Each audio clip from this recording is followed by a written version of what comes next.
Ayan guys, pagbisita ulit, day 9. Pansyam na araw tayong nagdalaw dito. Ayan, napakaganda, mahamog nga lang. Kaya ako pumunta dito, nagtanim lang ako ng okra na pinanghingi ko. Nakakulang o mahigit na 30 puno. Titingnan natin kung may mabubuhay doon. So, ayan na, ganda ng ating galing to ng Kalawan, Laguna. Marami to, kaya lang ilan na nabuhay, parang 10 lang. Ayan. Ayan, day 9 tayo today. Napakadami to. Ito yatang nabili noon, mahigit 100, 120 puno, yan lang natira. Pero malaki na siya, tumaba siya.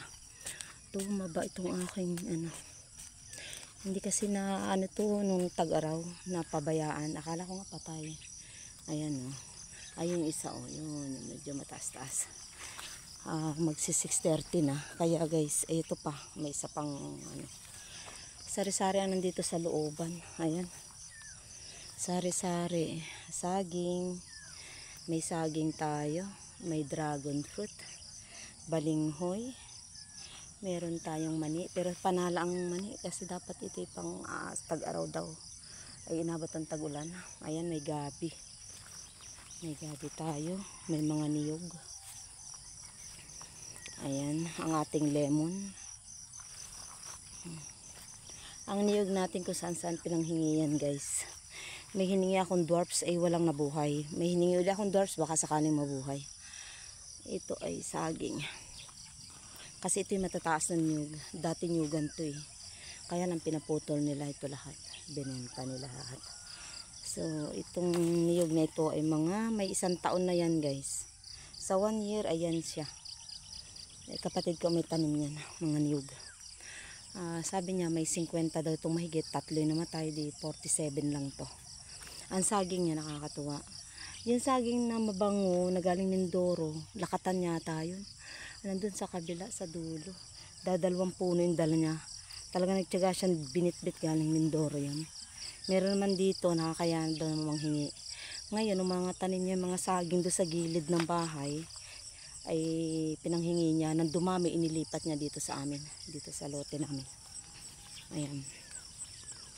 Kaya tuwan-tuwa yung aking asawa pagka nakikita ito. Hindi siya mahilig, guys. Kung mahilig lang sa ako sa halaman, pati yung kanyang binigay sa kanya ng kanyang magulang, pinaghati-hatian nila, ay may tanim din sana. Hindi siya mahilig. Hindi rin kaya ng kapatid ko. So, pag tayo nagkapera ay ating ipapatamnan ulit. Nang kagaya nito kahit pansarili lang, napakadami nito. Hindi namin ito mauubos. Kaya nga malaki din ang naibenta niya dito sa balinghoy. Yun naman ay pagbenta niya ng balinghoy, hindi naman kumbaga sobra pa sa pagkain. Nakakapag-grocery siya. Nagagamit pa rin niya kung anong gusto niya.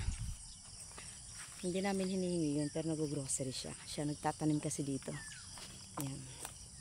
Hindi namin siya sinasahuran. So, tinam na naman niya lahat ito.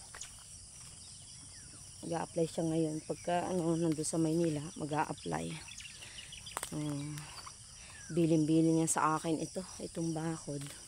Pagka lumago daw itong bakod na ito, na hindi ako mahirapan, lagi kong tatalasin daw ang bawat gilid para daw hindi siya lumago. Kasi bihira akong pumasok dito pagka malago na ang damo, hindi ko kaya. Ay itong oras na ito, kumuha lang ako sa isang oras bago ako pumasok sa trabaho.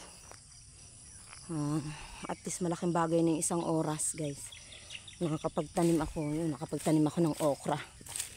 Nakapagtanim ako ng manggang napakalaki. Ewan ko lang kung tutubo yun, 1 puno eh.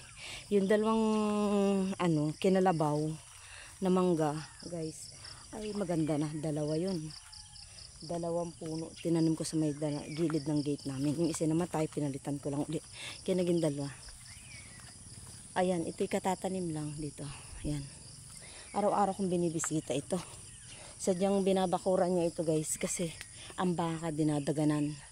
Nakakalusot dito, nakakapanira ng halaman. Tabit-tabit po sa may baka. Huwag kayong magagalit. Yan.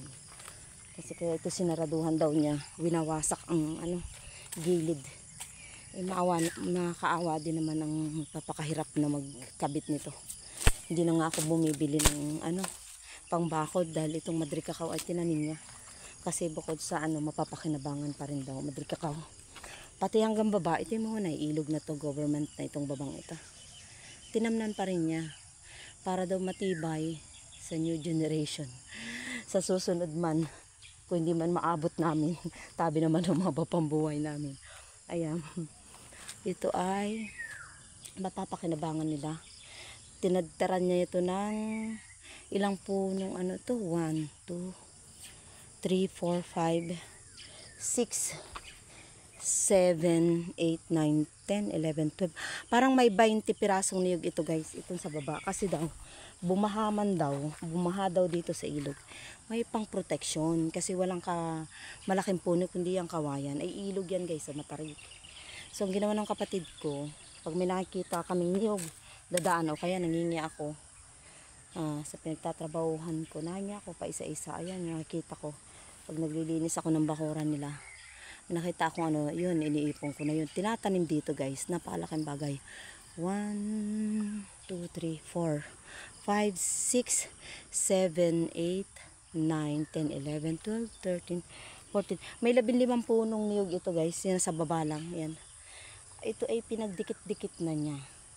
Bakit? Kasi ilog daw naman ito. Tapos siningita niya ng saging, ay napakaganda ng saging. Yung isa ditong saging sa Pagitan, yung pinakamatanda, dinala niya sa Maynila sa kapatid ko. Yan. Yan. Ako'y papunta na dun guys. Iikot na ako. Dahil ito ay pag nakita akong malagunda mo, siya nilalagay ko sa Pagitan para para hindi daw lumago ang damo. Kagaya nito, medyo nataas na. Babanatan ko ng hunplat yan para hindi daw ako mahirapan.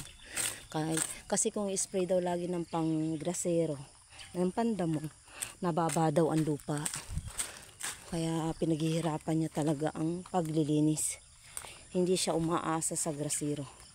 Bukod sa nakakapanghinayang kasi isang bote nun, isang ganun, 1.5. Pinagtsatsagaan niyang ganyan. Pero napakalinis naman. At least, walang grasero, hindi bababa ang tubig. Yan guys, ako'y papunta na doon, pabalik na. At maya hindi lang ako makapag-download. Kahapon pa walang kuryente. Ay, walang wifi kami. Nakikiconnect lang ako ng wifi. Kaya hindi ako makapag-update dito sa na to. Ayan. O, diba? Kaya hanggang dito lang muna guys. And thank you for watching. God bless us. And pagpalain po tayo ng Lord lahat. Bye. God bless.